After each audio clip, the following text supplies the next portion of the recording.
Lição de número 11, a intercessão de Jesus pelos discípulos, baseada em João capítulo 17. Textual: e a vida eterna é esta, que conheçam a Ti, só por único Deus verdadeiro, e a Jesus Cristo a quem enviaste. João 17:3. Verdade prática, oração que Jesus fez ao Pai em favor de si próprio, dos seus discípulos e da sua igreja, ressoa ainda nos dias atuais. A lição se baseia em João 17, do 1 ao 3, e versículos 11 a 17. O cenário é o mesmo, é o cenáculo, e os personagens os mesmos, os discípulos. Mesmo que no versículo 1 esteja escrito: Jesus falou essas coisas e levantando os olhos ao céu, disse. O termo levantando os olhos aos céus não representa que eles estavam em outro lugar. O lugar ainda era o cenáculo, expressão idiomática, cultural, como gesto de oração.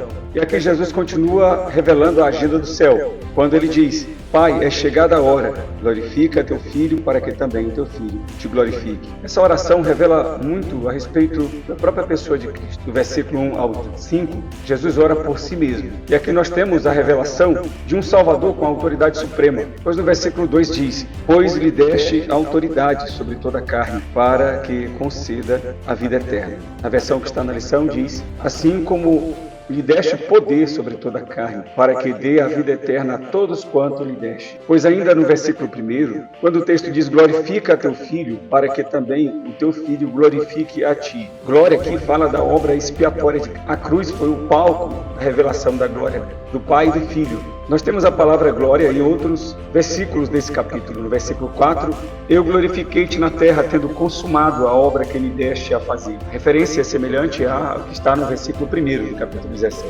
Glória está mais aqui no sentido de submissão, de obediência, de honra a Deus, em cumprir a sua missão. E também no capítulo 5, quando o texto diz: e agora glorifica-me tu, ó Pai, junto de ti mesmo, com aquela glória que tinha contigo antes que o mundo existisse. Glória aqui no sentido de encarnação, manifestação visível da glória de Deus. O versículo 2 ainda revela a oração de uma autoridade suprema. Jesus ora como rei, não como intercessor comum. A sua oração é intercessão real, vinda de quem tem nas mãos o cetro da redenção. Aqui o advogado intercessor, o advogado amigo, é filho do juiz. E o seu pedido é respaldado na sua obediência e autoridade concedida. No versículo 3, Jesus revela a verdadeira vida eterna, que é conhecer o Pai e o Filho. E a vida eterna é esta, que te conheçam a ti, o único Deus verdadeiro, e a Jesus Cristo a quem enviaste. A palavra conhecer é gnosco, que não significa um conhecer baseado apenas em informações, um conhecer intelectual, mas é um conhecer experimental, relacional. Não é apenas saber sobre Deus, mas é conhecê-lo através do seu Filho. Esse termo, ele se assemelha ao termo citado em algumas passagens das Escrituras, de um homem conhecer a sua mulher, a sua esposa, ter relações com ela. E se conhecer aqui é relacional. Como alguém certa vez disse, que o inferno está cheio de teólogos que nunca creram verdadeiramente. Até um mendigo pode saber que existe um rei em um palácio, mas somente aqueles que o conhecem pessoalmente, o que é recebido em sua mesa, pode provar a vida palaciana. Cristianismo não é religião de informação, mas de relação. Não é apenas conhecer ou ter informações de que existe um Deus, mas é conhecê-lo através de seu Filho, que se tornou homem e habitou entre nós. E como disse João, nós vimos a sua glória como unigênito Filho do Pai. No versículo 4 ainda conhecemos mais a respeito desse intercessor, como um obreiro cuja missão foi completa perfeitamente. Versículo 4 diz: eu te glorifiquei na terra, completando a obra que me deste para fazer, cumprindo a tua missão. Jesus não deixou nada pendente. O primeiro Adão falhou em sua missão, caiu, mas o segundo Adão venceu e a salvação está completa. Como João escreve no capítulo 19, versículo 30, nas palavras de Jesus na cruz, nas suas últimas palavras, ele diz: Pai, está consumado. A palavra aqui é tetelestai, usada para atestar uma compra, aquisição ou completude de algum processo. Quando alguém comprava alguma coisa e recebia algum documento para atestar, escrevia tetelestai, ou adquirida. Jesus consumou a obra que o Pai lhe dera para fazer. Como engenheiro, ao terminar a obra, escreve: obra entregue sem falhas. Assim Cristo assinou no Calvário: está consumado. O versículo 5 revela um Salvador que existia antes que o mundo existisse. Glorifica-me junto de ti mesmo, com a glória que eu tinha contigo antes que o mundo existisse. Quando lemos Filipenses capítulo 2, a partir do versículo 5, nós vemos todo o processo em que Jesus deixa a glória que ele tinha antes com o Pai e se torna em forma humana, tomando a forma de servo, fazendo-se semelhante aos homens. E achado na forma de homem, humilhou-se a si mesmo, sendo obediente até a morte, morte de cruz. Aí o texto mostra agora o outro processo, pelo qual também Deus o exaltou soberanamente. Ele deu um nome que é sobre todo nome. Versículo 10. Para que ao nome de Jesus se dobre todo o joelho, dos que estão nos céus e na terra e debaixo da terra. E toda língua confesse que Jesus Cristo é o Senhor, para a glória de Deus Pai. E agora, no versículo 5 do capítulo 17, Jesus caminha de volta para a manifestação da glória do Pai e da sua própria glória. Carpinteiro de Nazaré é o criador de Gênesis capítulo 1. O cordeiro que foi morto fora dos muros de Jerusalém, do Monte Calvário, é o leão de Apocalipse 5, cuja autoridade de abrir o livro e desatar os selos, de trazer a última revelação à humanidade, foi capaz de consolar o coração de João e enxugar as suas lágrimas. Por trás da túnica manchada de sangue, habita o resplendor eterno que fez todas as estrelas. Devemos confiar em Jesus, não apenas por amor, mas também por reverência. Dos versículos 6 a 19, Jesus ora por seus discípulos. Versículo 6. Manifestei o teu nome aos homens que me deste do mundo. Eram teus e tu nos deste, e guardaram a tua palavra. O nosso intercessor, como diz Hebreus, o escritor aos Hebreus, nosso sumo sacerdote que intercede por nós, perfeitamente porque também foi tentado em tudo, mas sem pecado, enxerga a fé em nós onde muitos enxergariam apenas falhas. Versículo 6 diz, eles guardaram a tua palavra, mesmo sabendo que eles o abandonariam naquela mesma noite. Como uma mãe que valoriza os rabiscos do filho como se fosse uma obra-prima, Jesus não despreza a fé fraca, mas genuína. Cristo vê em você e em mim, como viu naqueles discípulos, naquela noite fatídica, o que as suas próprias palavras plantaram. Fé genuína, mesmo que trêmula. Ele não apaga a torcida que fumega. Nos versículos 7 e 8, agora já tem conhecido que tudo quanto me deste provém de ti, porque lhes dei as palavras que me deste, e eles as receberam, e têm verdadeiramente conhecido que saí de ti, e creram que me enviaste. Mesmo imperfeitos, os discípulos receberam as palavras de Jesus. Eles creram que a sua missão era divina, e o reconheceram como um enviado do Pai. E é por isso que Jesus roga ao Pai para que os guarde. Jesus intercedeu pelos seus discípulos até em momentos conflituosos. Lucas, capítulo de número 22, versículo 32, ele diz a Pedro, eu roguei por ti para que a tua fé não desfaleça. Ele é como um pastor de ovelhas que sabe a fraqueza da ovelha e não a deixa, mas caminha à frente dela com uma vara e um cajado. Cristo fez isso pelos 11 que estavam com ele aquela noite e faz conosco hoje. Ele não intercede porque somos fortes, mas porque somos seus. Versículo 9.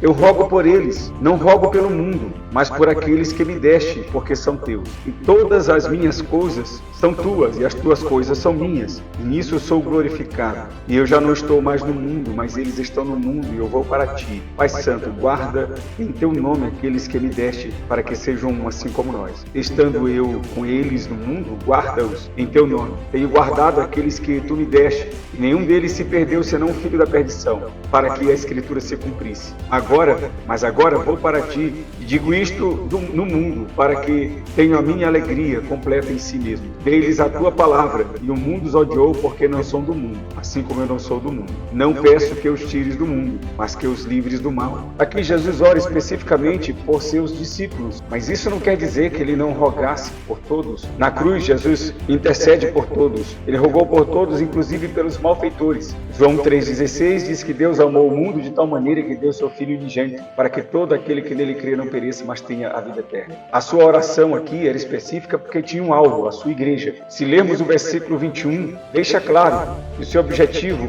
em orar pelos discípulos também era incluir todos os demais que viessem crer nele. Versículo 21 diz, para que todos sejam um, como tu, ó Pai, o és em mim e eu em ti, que também eles sejam um em nós, para que o mundo creia que tu me enviaste. O versículo 9 revela a certeza do seu amor. Eu rogo por eles, não rogo pelo mundo, mas por aqueles que me deste, porque são teus. Mesmo reconhecendo as nossas fraquezas, ou fraquezas dos seus discípulos, principalmente naquele momento crucial, Jesus diz, são teus. E essa intercessão é a prova do seu amor duradouro. E ele é sempre o mesmo. Que ele fez pelos 11 aquela noite, ele continua fazendo por cada um de nós. A Bíblia diz que só há um mediador entre Deus e os homens, Cristo Jesus, homem. 1 de João, capítulo 2, versículo 1. Filhinhos, não pequeis, mas se porventura pecardes, tende um advogado junto ao Pai, Jesus Cristo justo. Ele é a propiciação pelos vossos pecados. E não somente pelos nossos, mas também pelos de todo mundo. A intercessão de Jesus é consolo dos santos, é o sustento dos fracos e a segurança de todos os que creem. Em oração específica pelos seus discípulos aquela noite, ele ora como um pastor que conhece cada ovelha pelo próprio nome.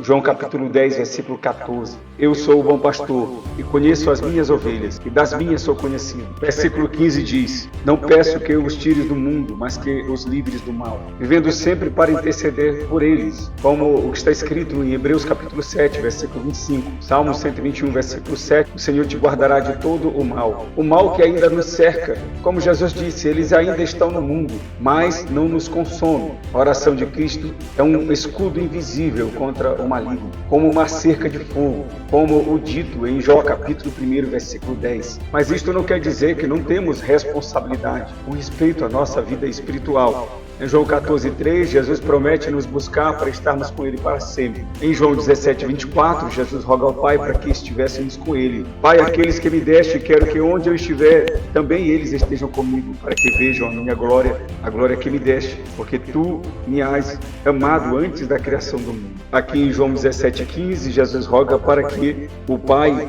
nos guarde do mal, nos guarde do maligno. Mas em Marcos 14:38, nós precisamos vigiar. Vigiai e orai para que não entreis em tentação. O espírito, na verdade, está pronto, mas a carne é fraca. A proteção de Deus também implica na guarda da sua palavra. Deus não deseja uma igreja enclausurada, mas enviada, missionária. Versículo 18. Assim como tu me enviaste ao mundo, também eu os enviei ao mundo. Assim como um navio foi feito para viver no mar, mas o mar não pode estar no navio, o cristão está em missão no mundo, apesar de não ser do mundo, como diz Paulo aos Filipenses, capítulo 3, versículo 20. O mundo não pode estar no crente. Jesus roga para que a palavra que Ele nos deu, a palavra do Pai, nos santifique, nos separe do mundo. 1 de Pedro, capítulo 1, versículo de número 6 e 7, dizem que vós grandemente vos alegrais, ainda que agora importa, sendo necessário que estejais por um pouco contristados com várias tentações, para que a prova da vossa fé, muito mais preciosa do que o ouro, que perece e é provado pelo fogo,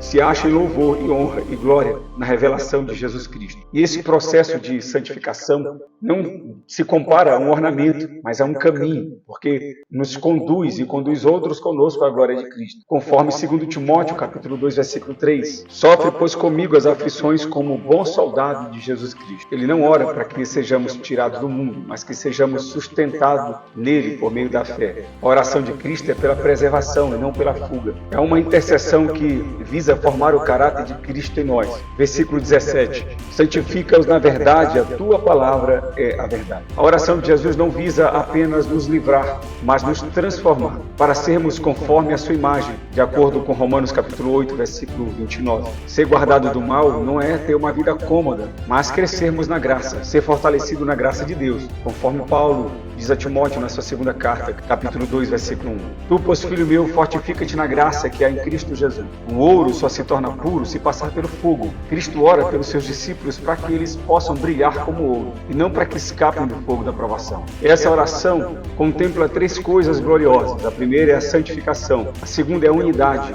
e a terceira é a glória futura. E como já dizemos, de acordo com o versículo 17, é um clamor pela pureza do céu. Não é apenas o afastamento do pecado, mas também a aproximação de Deus, visando tornar os discípulos progressivamente semelhantes a Jesus. 1 Tessalonicenses capítulo 4, versículo 3, porque esta é a vontade de Deus, a vossa santificação. 1 de Pedro capítulo 1, versículo 15 e 16, mas como é santo aquele que vos chamou, sede vós também santos em toda a vossa maneira de viver. Porquanto está escrito, sede santos, porque eu sou santo. O objetivo é sermos transformados de glória em glória, conforme a sua imagem, de acordo com o que Paulo escreveu aos Coríntios, em 2 Coríntios 3,18. E a palavra de Deus, conforme o capítulo 17, versículo 17, é o instrumento de purificação, é fogo purificador. É como uma espada afiada de dois gumes que separa carne de espírito, conforme Hebreus capítulo 4, versículo 12. É semelhante ao trabalho do ourives no ouro.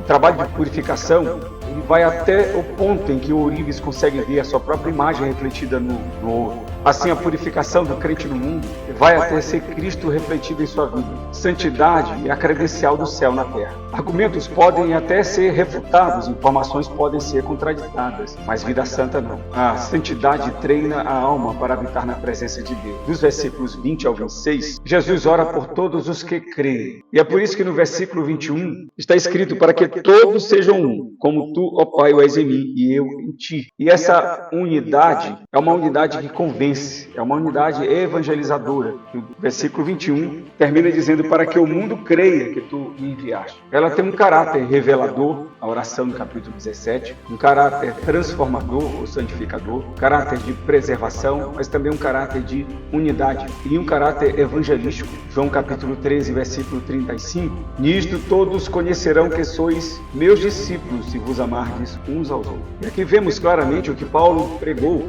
em 1 Coríntios capítulo 12, versículos de 12 a 13, que a igreja deve ser um só corpo, com muitos membros. Efésios 4, versículo 3, Paulo diz: procurando guardar a unidade do Espírito pelo vínculo da paz. Divisões destrói, mas a unidade testemunha, como vimos em João 3, 13, versículo 35. O mundo tropeça mais na divisão entre os discípulos do que nas doutrinas. A unidade é um cartaz vivo do Evangelho. Um exército pode ter as melhores armas, as mais modernas, mas se cada soldado lutar sozinho, a guerra já está perdida. Assim, muitos crentes que tentam militar sozinho, como estes que se denominam desigrejados, tentando guerrear isoladamente, enfraquecem a causa de Cristo. Mas esta unidade está na súplica de Jesus, na sua oração sacerdotal, não é uma unidade dos membros entre si só, não apenas uma comunhão horizontal. No versículo 24 está escrito: Pai, aqueles que me deste, quero que, onde eu estiver,